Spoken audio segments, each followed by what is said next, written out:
ಎಲ್ಲಾ ಹಾನಿಯಿಂದ ಕೂದಲನ್ನು ರಕ್ಷಿಸುತ್ತೆ. ಬರೀ Amrut noni reach root premium hair oil. ಮುಂದಿನ 5 ವರ್ಷ ಯಾವ ಪಕ್ಷ ಅಧಿಕಾರದಲ್ಲಿರಬೇಕು,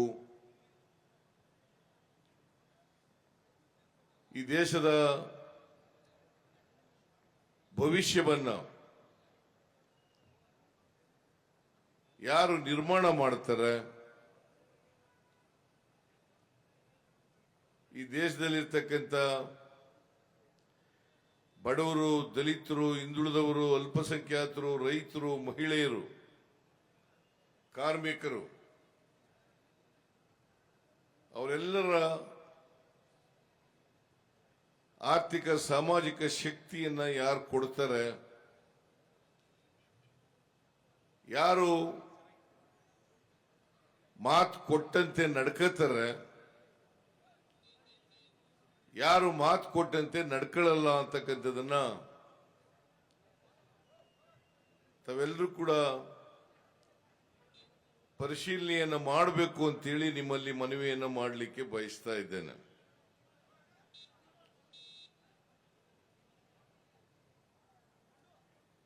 ಈಗಾಗಲೇ ಮಲ್ಲಿಕಾರ್ಜುನ ಖರ್ಗೆ ಅವರು, ಡಿ.ಕೆ. ಶಿವಕುಮಾರ್ ಅವರು ನರೇಂದ್ರ ಮೋದಿಯವರ ವೈಫಲ್ಯಗಳನ್ನ ಪಟ್ಟಿ ಮಾಡಿ ಹೇಳಿದ್ದಾರೆ. ನರೇಂದ್ರ ಮೋದಿಯವರು ಹೇಗೆ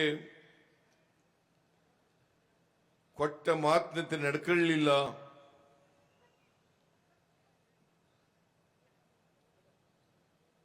ಈ ದೇಶದ ಅಭಿವೃದ್ಧಿಯನ್ನ ಮಾಡತಕ್ಕಂಥದ್ರಲ್ಲಿ ವಿಫಲರಾಗಿದ್ದಾರೆ,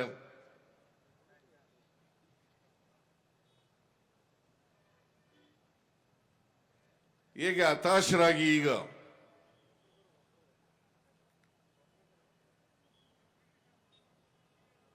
ಬಾಯಿ ಬಂದಂತೆ ಮಾತಾಡ್ತಾರೆ, ಅಸಂಬದ್ಧವಾಗಿ ಮಾತಾಡ್ತಾರೆ.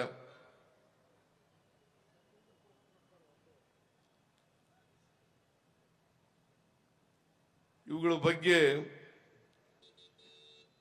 ಉದಾಹರಣೆಗಳ ಸಹಿತ ನಿಮ್ಮ ಮುಂದೆ ಪ್ರಸ್ತಾಪ ಮಾಡಿದ್ದಾರೆ.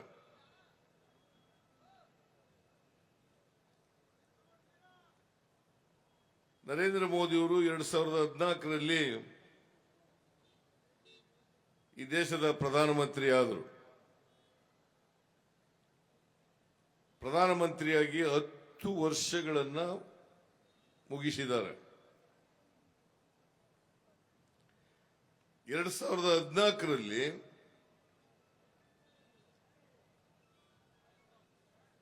ಈ ದೇಶದ ಜನರಿಗೆ ಯಾವ ರೀತಿಯ ಕನಸನ್ನ ಬಿತ್ತಿದ್ರು, ಹೇಗೆ ಭ್ರಮೆಗಳನ್ನ ಉಂಟು ಮಾಡಿದ್ರು, ಜನರು ಭ್ರಮಾಲೋಕದಲ್ಲಿ ನರೇಂದ್ರ ಮೋದಿಯವರ ಮಾತುಗಳನ್ನು ನಂಬಿ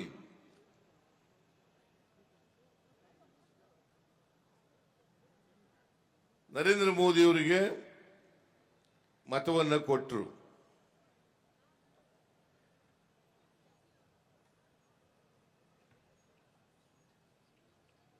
ಈಡೇರಿಸಲಿಕ್ಕೆ ಆಗದೇ ಇರತಕ್ಕಂಥ ಭರವಸೆಗಳನ್ನೆಲ್ಲ ಕೊಟ್ಟರು. ವಿದೇಶದಲ್ಲಿ ಕಾಂಗ್ರೆಸ್ನ ನಾಯಕರುಗಳು,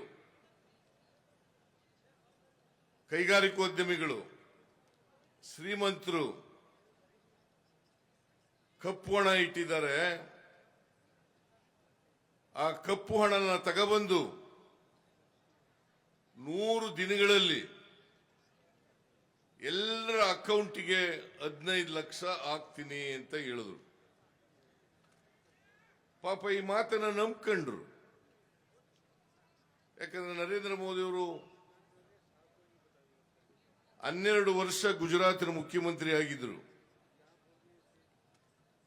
ಆಗ ಸುಳ್ಳು ಹೇಳಿದ್ರು, ಭಾರತ ದೇಶದಲ್ಲಿ ಗುಜರಾತ್ ಮಾದರಿ ಸರ್ಕಾರವನ್ನು ಮಾಡುತ್ತೇನೆ, ಗುಜರಾತ್ ಮಾದರಿ ಸರ್ಕಾರವನ್ನು ಮಾಡುತ್ತೇನೆ. ಬಹಳ ಗುಜರಾತ್ ಆರ್ಥಿಕವಾಗಿ ಸಾಮಾಜಿಕವಾಗಿ ಬಹಳ ಮುಂದೆ ಬಂದಿದೆ ಅಂತೇಳಿ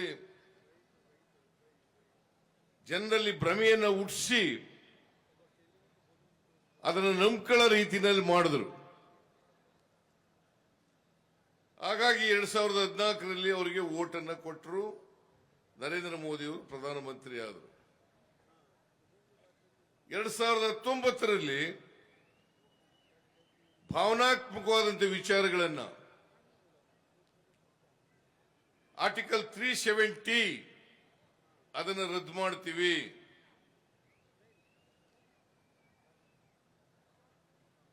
ನಾವು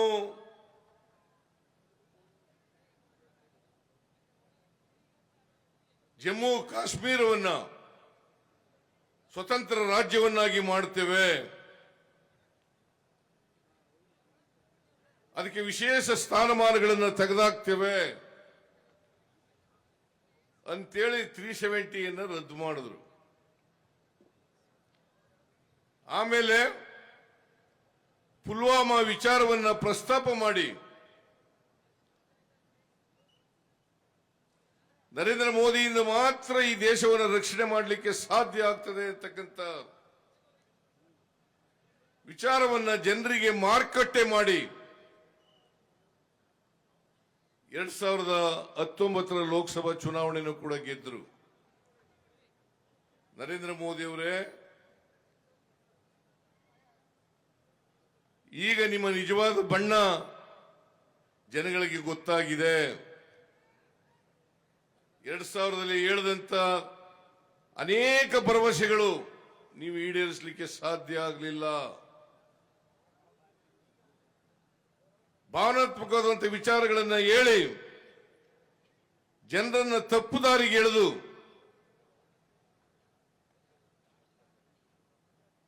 ಮತ್ತೆ ಜನರನ್ನ ನೀವು ದಾರಿ ತಪ್ಪಿಸಲಿಕ್ಕೆ ಸಾಧ್ಯ ಆಗಲ್ಲ. ನನ್ನ ಜೀವನದಲ್ಲಿ ನಾನು ಮಾತ್ರವಲ್ಲ, ನನ್ನ ಕೂದಲು ಕೂಡ ಆಗಿರ್ಬೇಕು ಸ್ಟ್ರಾಂಗ್ ಅಂಡ್ ಸ್ಟೈಲಿಶ್. ಬರೀ Amrut noni reach root premium hair oil ನೊಂದಿಗೆ. Reach root premium hair oil. ಜನರಿಗೆ ನಿಮ್ಮ ನಿಜವಾದಂತ ಬಣ್ಣ ಗೊತ್ತಾಗಿದೆ. ಅದರಿಂದ 2024ರ ಲೋಕಸಭಾ ಚುನಾವಣೆ ಜನರು ಇವತ್ತು ನರೇಂದ್ರ ಮೋದಿ ಅವರ ಸುಳ್ಳುಗಳನ್ನು ಅರ್ಥ ಮಾಡ್ಕೊಂಡಿದ್ದಾರೆ. ಅದಕ್ಕೋಸ್ಕರ ನರೇಂದ್ರ ಮೋದಿ ಅವರು ಈ ಸಾರಿ ಸೋಲ್ತೀವಿ ಅಂತಕ್ಕಂಥ ಭಯದಿಂದ ಹತಾಶರಾಗಿದ್ದಾರೆ. ಅದಕ್ಕಾಗಿಯೇ ಹತಾಶರಾದ್ದರಿಂದ ಶ್ರೀಮತಿ ಸೋನಿಯಾ ಗಾಂಧಿ ಅವರನ್ನ, ರಾಹುಲ್ ಗಾಂಧಿ ಅವರನ್ನ, ಮಲ್ಲಿಕಾರ್ಜುನ ಖರ್ಗೆ ಅವರನ್ನ, ಪ್ರಿಯಾಂಕಾ ಗಾಂಧಿ ಅವರನ್ನ ಬೈಲಿಕ್ಕೆ ಪ್ರಾರಂಭ ಮಾಡಿದ್ದಾರೆ. ಜೊತೆಗೆ ಅತ್ಯಂತ ಮಹಾನ್ ಸುಳ್ಳುಗಳನ್ನು ಜನರ ಮುಂದೆ ಹೇಳಲಿಕ್ಕೆ ಪ್ರಯತ್ನವನ್ನು ಮಾಡ್ತಾ ಇದ್ದಾರೆ.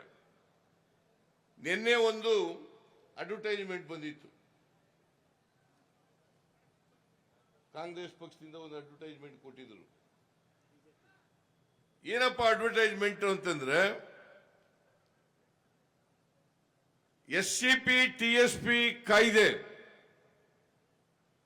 ಅದರಲ್ಲಿರ್ತಕ್ಕಂಥ ಹಣವನ್ನ ಬೇರೆ ಬಾಬುಗಳಿಗೆ ನಾವು ಖರ್ಚು ಮಾಡಿದ್ದೀವಿ, ಬೇರೆ ಬಾಬುಗಳಿಗೆ ಖರ್ಚು ಮಾಡಿದ್ದೀವಿ. ಪರಿಶಿಷ್ಟ ಜಾತಿ ಪರಿಶಿಷ್ಟ ವರ್ಗದವರಿಗೆ ಇಟ್ಟಿದ್ದಂತ ಹಣವನ್ನ ಅವರಿಗೆ ತಲುಪಿಸಲಿಕ್ಕೆ ವಿಫಲ ಆಗಿದೆ ಈ ಸರ್ಕಾರ. ಈ ಮಾತನ್ನ ಹೇಳಲಿಕ್ಕೆ, ಅಡ್ವರ್ಟೈಸ್ ಕೊಡ್ಲಿಕ್ಕೆ ಇವರಿಗೆ ಯಾವ ನೈತಿಕ ಹಕ್ಕಿದೆ ಅಂತಕ್ಕಂಥ ಪ್ರಶ್ನೆಯನ್ನ ಕೇಳಬೇಕಾಗ್ತದೆ. ಯಾವ ನೈತಿಕ ಹಕ್ಕಿದೆ? ನೀವು 10 ವರ್ಷ ಇದ್ರಿ, ದಲಿತರ ಬಗ್ಗೆ ಅಪಾರವಾದಂತ ಮಾತುಗಳನ್ನು ಆಡ್ತೀರಿ.